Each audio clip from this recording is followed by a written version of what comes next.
วิทยุแห่งประเทศไทยให้ความรู้กู้ความสุขวิทยุแห่งประเทศไทยจังหวัดแพร่ 91 เมกะเฮิรตซ์ ให้ความรู้คู่ความสุข ปัจจุบันการเคลื่อนย้ายแรงงานระหว่างประเทศของไทยเริ่มเปลี่ยนแปลงโดยเฉพาะอย่างยิ่งการเคลื่อนย้ายแรงงานจากประเทศเพื่อนบ้านได้แก่เมียนมาลาวและเวียดนามโครงสร้างของประชากรที่เปลี่ยนแปลงไปสู่สังคมสูงอายุจึงมีความจำเป็นที่ต้องนำแรงงานต่างด้าวมาทดแทนกำลังแรงงานไทยที่ยังไม่เพียงพอในหลายกิจการสำนักงานจัดหางานจังหวัดแพร่เป็นหน่วยงานหลักที่ให้บริการจัดหางานแก่ประชาชนทุกกลุ่มเป้าหมายรวมถึงการควบคุมการทำงานของคนต่างด้าวซึ่งปัจจุบันได้นำระบบ e-work permit เข้ามาอำนวยความสะดวกในการให้บริการแก่นายจ้างสถานประกอบการและแรงงานต่างด้าวในกระบวนการรับคำขอการแจ้งการทำงานของคนต่างด้าวและการผลิตใบอนุญาตการทำงานทั้งนี้สามารถรับชมวิดีทัศน์การให้บริการผ่านระบบ e-work permit ได้ที่เพจ Facebook สำนักงานจัดหางานจังหวัดแพร่หรือสอบถามรายละเอียดเพิ่มเติมผ่านแอปพลิเคชัน LINE Official S435DEAQA หมายเลขโทรศัพท์ 0545117721 หรือ 0545118807 และสายด่วนกรมการจัดหางาน 1506 กด 2 สำนักงานจัดหางานจังหวัดแพร่มุ่งให้นายจ้างและแรงงานต่างด้าวได้รับการคุ้มครองตามกฎหมายอย่างเป็นธรรม สำนักงานคปภ.มีภารกิจหลักในการกำกับดูแลเพื่อธุรกิจประกันภัยดำเนินไปอย่างถูกต้องตามหลักธรรมาภิบาลส่งเสริมให้ประชาชนเข้าถึงระบบประกันภัยได้ในทุกมิติคุ้มครองสิทธิผู้ย่าประกันภัยเพื่อได้รับความเป็นธรรมอย่างแท้จริงพร้อมอยู่เคียงข้างผู้คนในทุกช่วงเวลาของชีวิตทุกเรื่องประกันภัยโทรสายด่วนคปภ. 1186เว็บไซต์ oic.or.th Line Official @oicconnect และสำนักงานคปภ.จังหวัดทั่วประเทศคปภ.คุ้มครองผู้ทำประกันภัยคุ้มครองคุณเป็นอะหยังจะได้มายะนาเศร้าๆกึดนักกะก็บ่ฮื้อกึดนักได้จะได้ก็เรื่องหนี้สินกวนใจหาทางออกก็บ่ได้เนี่ยอ้าวแล้วจะได้บ่ลองไปปรึกษากองทุนฟื้นฟูและพัฒนาเกษตรกรดูล่ะได้ขึ้นทะเบียนเป็นสมาชิกกองทุนไว้แล้วยังแน่สงสัยยังบ่ฮู้แน่ๆเลยก็ถ้าเป็นสมาชิกแล้วมีหนี้ในระบบเกี่ยวกับการเกษตรเฮาสามารถยื่นขอขึ้นทะเบียนหนี้กับสำนักงานกองทุนฟื้นฟูและพัฒนาเกษตรกรสาขาแปรได้นะเขาจะให้คำปรึกษาหรือช่วยแก้ปัญหาหนี้สินของเกษตรกรตัวเนอร์โอ้ยมีจะอีตัวกะแล้วถ้าเขาบ่มีหนี้บ่มีสินดุจะมีอันหยังมาส่งเสริมสนับสนุนเกษตรกรพ่องมีเหมือนกันนะเฮาก็ไปสมัครเข้าองค์กรหรือจัดตั้งกลุ่มใหม่ร่วมกันบ่น้อยกว่า50คนก็ได้แล้วก็ไปขอรายละเอียดยื่นเสนอแผนและโครงการเพื่อฟื้นฟูและพัฒนาอาชีพของเฮาแต่แล้วเฮาจะไปติดต่อตังใดอ๋อสำนักงานกองทุนฟื้นฟูและพัฒนาเกษตรกรสาขาแปรตั้งอยู่ตรงข้ามธนาคารออมสินสาขากาดน้ำทองตำบลนาจักอำเภอเมืองแปรจังหวัดแปรโทร054-534-381 หรือ 080-067-1185 เกษตรกรที่ไปติดต่อบ่ได้เสียค่าใช้จ่ายใดๆทั้งสิ้นนะเจ้า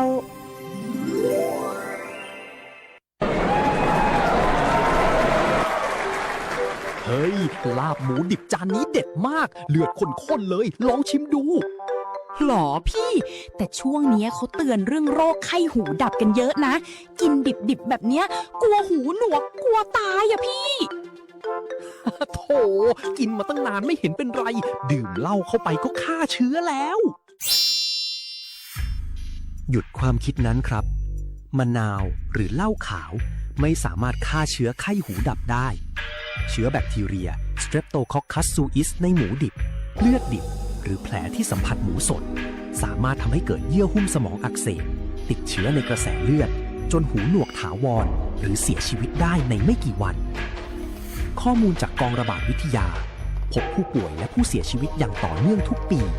โดยเฉพาะผู้สูงอายุผู้มีโรคประจำตัวและผู้ที่ดื่มสุราเรื้อรังจะมีอาการรุนแรงกว่าปกติปกป้องตัวคุณและคนที่คุณรักด้วยหลักสุกร้อนสะอาดปรุงเนื้อหมูให้สุกด้วยความร้อนทั่วถึง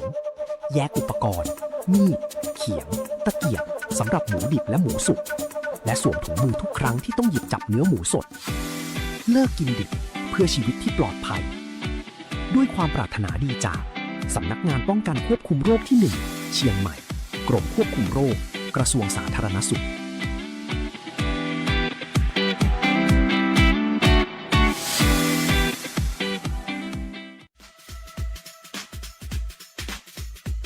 หากคุณมีปัญหาสายตาอยากได้แว่นสักอันหนึ่ง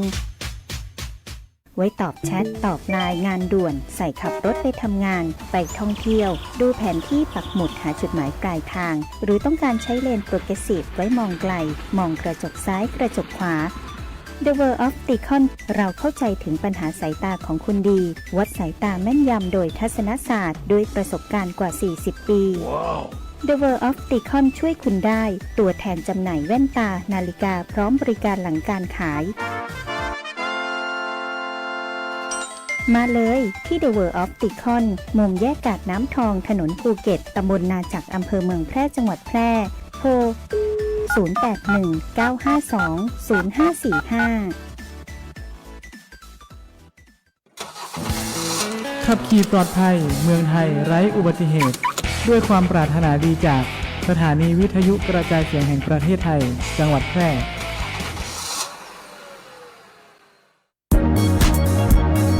ครอบคลุม กว้างไกลสื่อสารฉับไว ฟังสวทแพร่ FM 91 เมกะเฮิรตซ์ กรมประชาสัมพันธ์สื่อรัฐพัฒนาคุณภาพชีวิตคนจังหวัดแพร่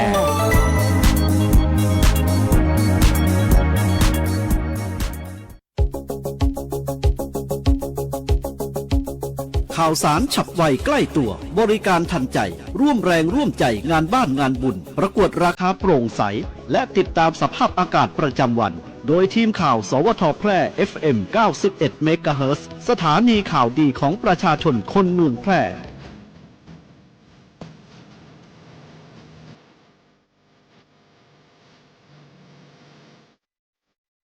สวัสดีค่ะสถานีวิทยุกระจายเสียงแห่งประเทศไทยจังหวัดแพร่ขอเสนอข่าวท้องถิ่นประจำวันอาทิตย์ที่ 16 สิงหาคม พุทธศักราช 2569 โดยมีหัวข้อข่าวดังต่อไปนี้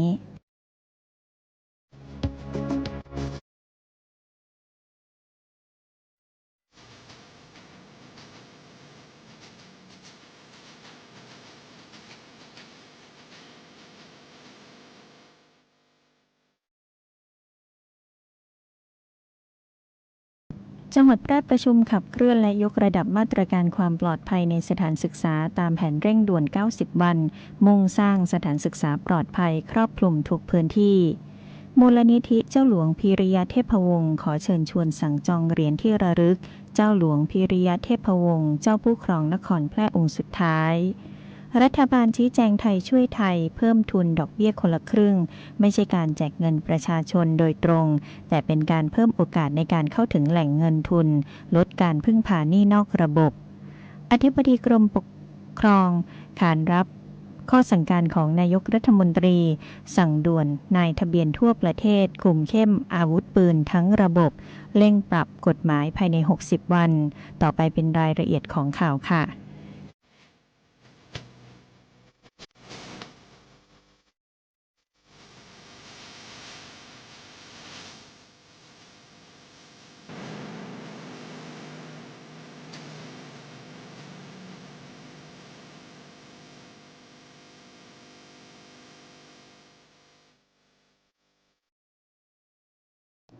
จังหวัดแพร่ประชุมขับเคลื่อนและยกระดับมาตรการความปลอดภัยในสถานศึกษาตามแผนเร่งด่วน 90 วันมุ่งสร้างสถานศึกษาปลอดภัยครอบคลุมทุกพื้นที่นายสมชัยเลิศประสิทธิพันธ์ผู้ว่าราชการจังหวัดแพร่เป็นประธานในการประชุมขับเคลื่อนและยกระดับมาตรการความปลอดภัยในสถานศึกษาตามแผนเร่งด่วน 90 วันของรัฐบาลและกระทรวงศึกษาธิการโดยมีหัวหน้าส่วนราชการผู้แทนหน่วยงานทางการศึกษาฝ่ายปกครองตำรวจองค์กรปกครองส่วนท้องถิ่นและหน่วยงานที่เกี่ยวข้องร่วมประชุมในการประชุมครั้งนี้สืบเนื่องจากข้อสั่งการของนายอนุทินชาญวิรกูลนายกรัฐมนตรีและรัฐมนตรีว่าการกระทรวงมหาดไทยที่เน้นย้ำให้ทุกจังหวัดได้บูรณาการการทำงานร่วมกันระหว่างหน่วยงานด้านการศึกษา ฝ่ายปกครองตำรวจและหน่วยงานที่เกี่ยวข้องกำหนดมาตรการในการเฝ้าระวังป้องกันระงับเหตุที่อาจจะก่อให้เกิดความรุนแรงรวมไปถึงการยกระดับความปลอดภัยในสถานศึกษาให้เหมาะสมกับบริบทของแต่ละพื้นที่นายสมชัยเลิศประสิทธิพันธ์ผู้ว่าราชการจังหวัดแพร่ได้หารือร่วมกับเจ้าหน้าที่ตำรวจและหน่วยงานที่เกี่ยวข้องถึงสถานการณ์และประเด็นความเสี่ยงที่อาจจะเกิดขึ้นโดยเฉพาะกรณีการส่งข้อความการแชทในลักษณะข่มขู่ไปยังสถานศึกษารวมถึงความเสี่ยงจากพฤติกรรมเลียนแบบซึ่งจำเป็นต้องมีการเฝ้าระวังและติดตามอย่างใกล้ชิดป้องกันไม่ให้เกิดเหตุหรือสถานการณ์ที่อาจจะส่งผลกระทบต่อความปลอดภัยของนักเรียนครูและบุคลากรทางการศึกษาพร้อมกันนี้เน้นย้ำถึงมาตรการในการดำเนินงานในเชิงการป้องกันโดยให้หน่วยงานที่เกี่ยวข้องร่วมกันประเมินความเสี่ยงแลกเปลี่ยนเรียนรู้แลกเปลี่ยนข้อมูลและติดตามสถานการณ์อย่างต่อเนื่องพร้อมกับประสานการทำงานระหว่างสถานศึกษาตำรวจฝ่ายปกครองและหน่วยงานที่เกี่ยวข้องให้สามารถเข้าถึงข้อมูลและตอบสนองต่อสถานการณ์ได้อย่างรวดเร็วโดยมีเป้าหมายสำคัญคือการป้องกันเหตุและโอกาสของการเกิดเหตุให้น้อยที่สุดทั้งนี้จังหวัดแพร่ได้เปิดการประชุมร่วมกับหน่วยงานที่เกี่ยวข้องร่วมกันกำหนดแนวทางมาตรการด้านความปลอดภัยในสถานศึกษาการเฝ้าระวังบุคคลหรือพฤติกรรมที่อาจจะก่อให้เกิดความรุนแรงการควบคุมการเข้าออกสถานศึกษาการเตรียมความพร้อมรับมือเหตุฉุกเฉินการสื่อสารแจ้งเหตุตลอดจนการดูแลช่วยเหลือด้านจิตใจแก่นักเรียนครูและบุคลากรทางการศึกษามูลนิธิเจ้าหลวงพีริยเทพวงศ์ขอเชิญชวนหน่วยงานราชการหน่วยงานรัฐวิสาหกิจองค์กรปกครองส่วนท้องถิ่นภาคเอกชนและประชาชนผู้มีจิตศรัทธาร่วมเช่าบูชาเหรียญที่ระลึกเจ้าหลวงพีริยเทพวงศ์ซึ่งทางมูลนิธิเจ้าหลวงพีริยเทพวงศ์และประชาชนผู้มีจิตศรัทธาเช่าบูชานำรายได้ไปใช้ในกิจกรรมสาธารณประโยชน์ตามวัตถุประสงค์ของมูลนิธิและเป็นการสืบทอดเจตนารมณ์ของเจ้าหลวงพีริยเทพวงศ์สำหรับเหรียญที่ระลึกดังกล่าวเปิดให้เช่าบูชาในราคาเหรียญละ199 บาทหากสั่งจองเป็นกล่องจำนวน100เหรียญราคา 19,900 บาทและจะได้รับเหรียญพิเศษเนื้อนิกเกิลลวดลายเดียวกันตอกหมายเลขมงคลบนเหรียญตั้งแต่หมายเลข1ถึง100มีเพียง100ชุดสามารถสั่งจองหมายเลขเหรียญได้ผู้ที่สนใจสามารถสั่งจองด้วยตนเองณที่ทำการปกครองจังหวัดแพร่ห้องป้องกันจังหวัดชั้น3สารกลางจังหวัดแพร่หรือสั่งจองผ่านระบบออนไลน์โอนเงินเข้าบัญชีธนาคารกรุงไทยสาขาแพร่ในบัญชีมูลนิธิเจ้าหลวงพีริยเทพวงศ์เพื่อการจำหน่ายเหรียญเท่านั้นสั่งจองได้ตั้งแต่บัดนี้จนถึงวันที่25สิงหาคม2569และกำหนดรับเหรียญตั้งแต่วันที่28กันยายน2569เป็นต้นณที่ทำการปกครองจังหวัดแพร่ห้องป้องกันจังหวัดชั้น3สารกลางจังหวัดแพร่สอบถามเพิ่มเติมโทรศัพท์หมายเลข0545111026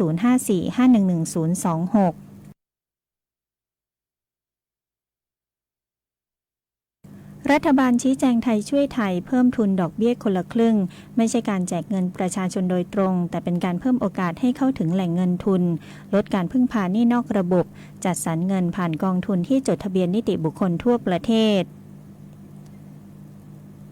ภายหลังรัฐบาลได้เปิดโครงการไทยช่วยไทยเพิ่มทุนดอกเบี้ยคนละครึ่งเมื่อวันที่10สิงหาคม2569พบว่าประชาชนบางส่วนยังคงมีความสับสนเกี่ยวกับผู้ที่มีสิทธิ์ยื่นคำขอวิธีได้รับประโยชน์และความหมายของคำว่าดอกเบี้ยคนละครึ่งรัฐบาลจึงขอย้ำว่าโครงการดังกล่าวไม่ใช่การแจกเงินหรือการโอนเงินเข้าบัญชีของประชาชนรายบุคคลแต่เป็นการจัดสรรเงินเพิ่มทุนผ่านกองทุนหมู่บ้านกองทุนชุมชนเมืองและกองทุนชุมชนทหารภายใต้วงเงินรวม 4,452 ล้านบาทโดยวางกรอบครอบคลุมกองทุนทั่วประเทศ 79,610 แห่งและฐานสมาชิกกว่า12ล้านคนรัฐบาลภายใต้การนำของนายอนุทินชาญวีรกุลนายกรัฐมนตรีและรัฐมนตรีว่าการกระทรวงมหาดไทยมุ่งเพิ่มโอกาสให้ประชาชนได้เข้าถึงแหล่งเงินทุนในระบบด้วยต้นทุนที่เหมาะสมนำไปประกอบอาชีพสร้างรายได้ลดการพึ่งพาหนี้นอกระบบโดยกลไกของโครงการกำหนดให้กองทุนเป็นผู้ยื่นคำขอเข้าร่วมไม่ใช่สมาชิกของแต่ละรายเมื่อกองทุนสมัครและผ่านคุณสมบัติตามหลักเกณฑ์แล้วกองทุนจะต้องจัดทำหรือปรับปรุงสัญญาเพื่อ พื่อลดอัตราดอกเบี้ยเงินกู้บัญชีที่ 1ให้แก่สมาชิกอย่างน้อยครึ่งหนึ่งของอัตราดอกเบี้ยที่เรียกเก็บตามสัญญาจากนั้นรัฐบาลจะจัดสรรเงินเพิ่มเงินทุนให้กับกองทุนตามยอดดอกเบี้ยรวมที่กองทุนปรับลดให้สมาชิกในรอบสัญญาของปีบัญชีปัจจุบันคำว่าดอกเบี้ยคนละครึ่งไม่ได้หมายความว่ารัฐบาลจะโอนเงินครึ่งหนึ่งของดอกเบี้ยเข้าบัญชีสมาชิกหรือให้ประชาชนลงทะเบียนรับเงินโดยตรงแต่หมายถึงกองทุนที่เข้าร่วมโครงการจะลดดอกเบี้ยเงินกู้บัญชีที่ 1ให้สมาชิกอย่างน้อยครึ่งหนึ่งตามหลักเกณฑ์ส่วนตัวเลขเป็นวงเงินเพิ่มทุนที่รัฐบาลจัดสรรให้ต่อกองทุนไม่ใช่เงินที่สมาชิกแต่ละคนจะได้รับอธิบดีกรมการปกครองขานรับข้อสั่งการของนายกรัฐมนตรีสั่งด่วนนายทะเบียนทั่วประเทศคุมเข้มอาวุธปืนทั้งระบบเร่งปรับกฎหมายภายใน60วันตามที่ได้ลงนามหนังสือด่วนที่สุดถึงปลัดจังหวัดทั่วประเทศมีการกำชับให้นายทะเบียนท้องที่ทุกแห่งเตรียมความพร้อมดำเนินการตามข้อสั่งการของนายกรัฐมนตรีเพื่อยกระดับมาตรการควบคุมอาวุธปืนและเครื่องกระสุนปืนให้มีประสิทธิภาพครอบคลุมตั้งแต่การอนุญาตการซื้อขายการครอบครองไปจนถึงการปราบปรามอาวุธปืนผิดกฎหมายมาตรการระยะเร่งด่วนให้ระงับการอนุมัติโครงการปืนสวัสดิการใหม่และระงับการออกใบอนุญาตให้ซื้ออาวุธปืนแบบป.3 เป็นการชั่วคราวจนกว่าคณะรัฐมนตรีจะมีมติเป็นอย่างอื่นพร้อมให้นายทะเบียนทั่วประเทศตรวจสอบจำนวนใบอนุญาตแบบป.3 ที่ยังค้างอยู่และยังไม่มีการซื้อขายอาวุธปืนและรายงานผลให้กับกระทรวงมหาดไทยได้รับทราบภายใน30วันขณะเดียวกันผู้ได้รับใบอนุญาตแบบป.3 จะได้ซื้ออาวุธปืนไปแล้วจะต้องดำเนินการขอใบอนุญาตให้มีและใช้อาวุธปืนแบบป.4 ภายใน30วันนับแต่วันที่คณะรัฐมนตรีมีมติมิฉะนั้นจะเข้าข่ายมีอาวุธปืนในครอบครองโดยไม่ได้รับอนุญาตนอกจากนี้กรมการปกครองจะเร่งตรวจสอบการขายอาวุธปืนและเครื่องกระสุนปืนของผู้ค้าอาวุธปืนทุกรายให้สอดคล้องกับยอดใบอนุญาตแบบป.3 หากพบความผิดปกติหรือไม่ตรง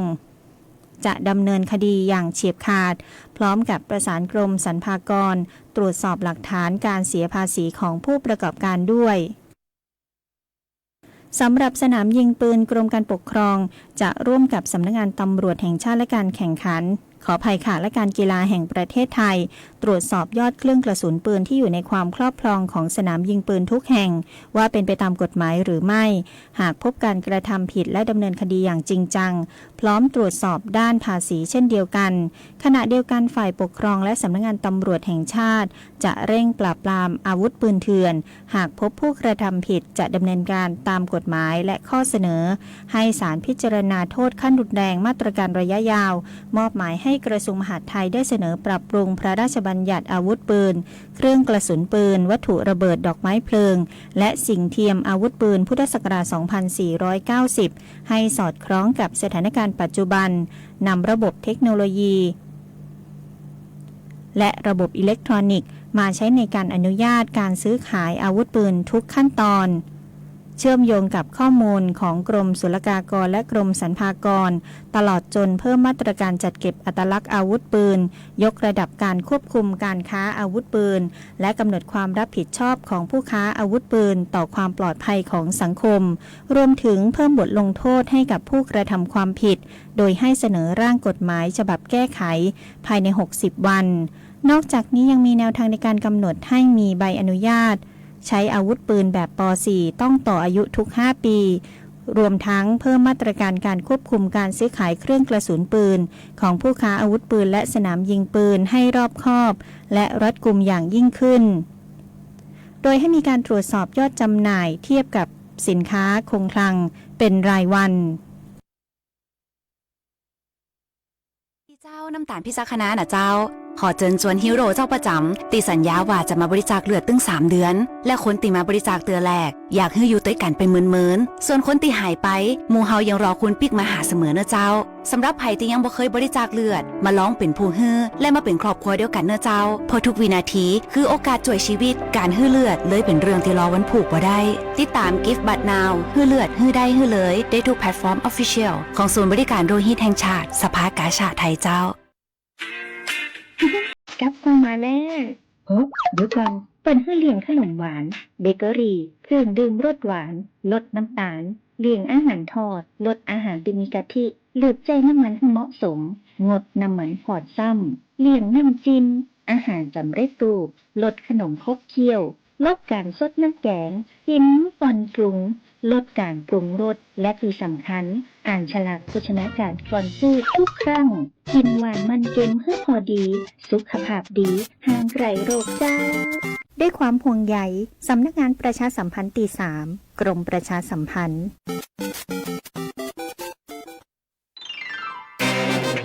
กฎหมายง่ายจังแค่ฟังก็เข้าใจโดยสำนักงานกิจการยุติธรรมตอนรถหายต้องผ่อนต่อไหมอ้าวป้าทำไมมาเดินอยู่ตรงนี้แล้วรถมอเตอร์ไซค์ที่ป้าเพิ่งซื้อมาไม่เห็นเอามาขี่ล่ะเห็นก่อนหน้านี้ไปไหนมาไหนก็ขี่ตลอดนี่ก็รถฉันหายตอนที่ไปซื้อของนะสิหายมาเป็นอาทิตย์แล้วอ่ะฉันยังไม่ได้ไปแจ้งความอะไรเลยแถมคันนี้ยังผ่อนไม่หมดเลยไม่รู้ว่าต้องผ่อนต่อหรือเปล่าด้วยเนี่ยเฮ้ยช่วงนี้ดวงไม่ดีจริงๆเลยรถยนต์หรือรถมอเตอร์ไซค์ที่เช่าซื้อถูกโจรกรรมและยังไม่ได้ทำประกันสูญหายไว้ในส่วนของค่างวดหลังจากวันที่รถหายผู้เช่าซื้อไม่ต้องผ่อนต่อสัญญาเช่าจะระงับลงทันทีแต่บางครั้งผู้ให้เช่าอาจมีการกำหนดลงไปในข้อสัญญาเช่าซื้อว่าหากทรัพย์ที่เช่าสูญหายไปผู้เช่าซื้อยังต้องมีหน้าที่ชำระเงินที่ค้างอยู่จนครบสัญญาดังนั้นก่อนทำสัญญาให้อ่านข้อความให้ละเอียดด้วยนะคะอ้าวเหรองั้นฉันไปอ่านสัญญาที่บ้านดีๆก่อนนะเผื่อว่าจะได้ไม่ต้องผ่อนรถต่อแค่เดินก็เหนื่อยแล้วถ้าจะให้มาผ่อนอีกอ่ะคงไม่ไหวแน่ๆจ้าป้าถือซะว่าเดินออกกำลังกายแล้วกันเนาะฉันไปละอ้าวเฮ้ยไม่คิดจะไปส่งฉันซะหน่อยเหรอวู้กรรมกรหากสงสัยเรื่องกฎหมายหรือได้รับความไม่เป็นธรรมติดต่อสำนักงานยุติธรรมจังหวัดทั่วประเทศหรือโทรสายด่วนยุติธรรม1111กด77นะ จะบอกให้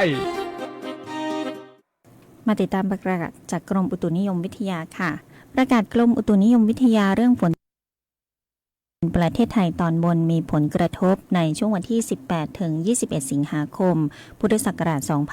2569 ฉบับที่ 2 ในช่วงวันที่ 18 ถึง 21 สิงหาคม 2569 ประเทศไทยจะมีฝนตกหนักถึงหนักมากในบางแห่งโดยเฉพาะบริเวณภาคเหนือภาคตะวันออกเฉียงเหนือเนื่องจากมีร่องมรสุมพาดผ่านภาคเหนือและภาคตะวันออกเฉียงเหนือตอนบนประกอบกับมรสุมตะวันตกเฉียงใต้ที่พัดปกคลุมทะเลอันดามันประเทศไทยอ่าวไทยมีกำลังค่อนข้างแรงขอให้ประชาชนในบริเวณดังกล่าวระวังอันตรายจากฝนที่ตกหนักถึงหนักมากและฝนที่ตกสะสมอาจทำให้เกิดน้ำท่วมฉับพลันน้ำป่าไหลหลากโดยเฉพาะพื้นที่ลาดเชิงเขาใกล้กับทางน้ำไหลผ่านและพื้นที่ลุ่มหลีกเลี่ยงการเดินทางผ่านเส้นทางที่มีปัญหาน้ำท่วมซ้ำซากโดยเฉพาะพื้นที่ลุ่มต่ำอาจจะเกิดน้ำท่วมขังในระยะสั้นได้สำหรับคลื่นลมบริเวณทะเลอันดามันตอนบนจะมีกำลังค่อนข้างแรงในช่วงวันที่ 19 ถึง 21 สิงหาคม 2569 มีคลื่นสูง 2-3 เมตรเพื่อความปลอดภัยและลดผลกระทบที่อาจจะเกิดขึ้นต่อประชาชนขอให้ประชาชนวางแผนการใช้ชีวิตและการเดินทางในช่วงเวลาดังกล่าวอย่างระมัดระวังจึงขอให้ประชาชนติดตามอากาศจากกรมอุตุนิยมวิทยาจบการนำเสนอข่าวท้องถิ่นขับรถอย่าใจร้อนเอื้ออาทรต่อเพื่อนร่วมทางพิรุณพรแสงสร้อยอ่าน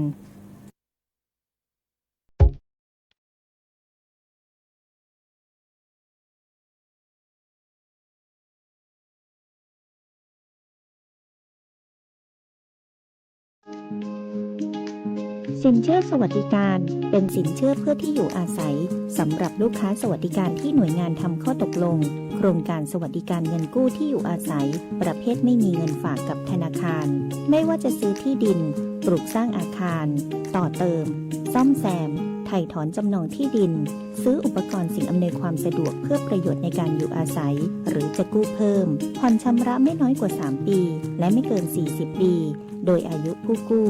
รวมกับระยะเวลาที่ขอกู้ต้องไม่เกิน70ปี